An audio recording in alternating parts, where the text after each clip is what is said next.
Parents, teachers, caretakers, and grandparents, thank you for coming back.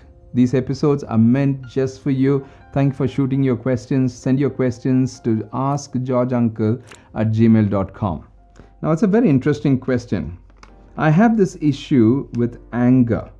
Me and my husband, we get angry for very small things, and we began to realize that we are hurting our children. Our children are all teenagers now, but I don't know how we can change. Now, you're beginning to see anger as something that's kind of an end destination where you can't change things. No, anger is not the root issue. I've said this to teenagers several times. There's something else deep inside. Maybe you may have to look out for the root issue. Maybe you're too anxious about your children. Maybe you are kind of sometimes self-blaming yourself about certain wrong ways that you have dealt with your child. I don't know.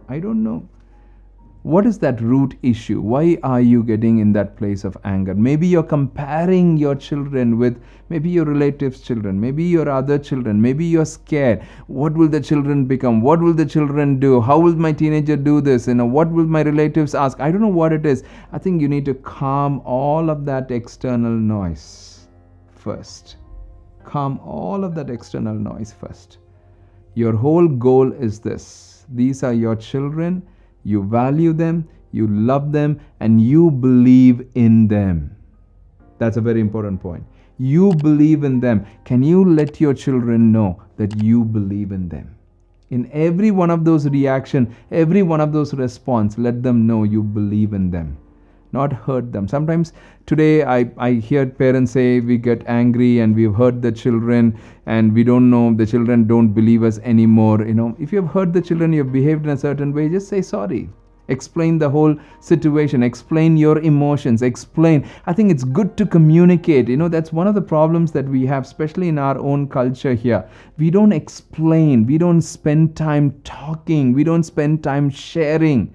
I think it's good to explain. These are my emotions. This is what I was thinking through. And that's why I did this. Yes, the way I did it was not right, but what I said was correct. Whatever I said was correct, but the way I said it was not right. I've done that several times with my children. Of course, I've kept on changing my ways into something better. But many a times in the olden places, I have done certain things. I've been very upset, been very angry. But later I've gone to them and I just said, I'm sorry. The way I said it, I should have not said it. What I said was right, but the way I said it was not right. So in a place of how it is. So just go and conquer that place. Talk to them. See, as they're becoming teenagers, I've said this in one of those episodes before. First, you're just an instructor, teacher, trainer. But by the time they become teenagers, I think you need to become a mentor, a coach, and a friend. Friend is when they get into college and all of that. So that's the role, different roles that you have to take. Right now is not a time of being an instructor or a teacher and trying to punish them and helping them. They're teenagers. When I'm teenagers, I'm assuming that your teenagers are 13, 14 plus. So if they're 13, 14 plus, you are right now a coach, a mentor, and then a friend. By the time they get to college, you become a friend. That's the role that you have to take. May God give you grace. Now, we have not lost the ground. We can always conquer the ground.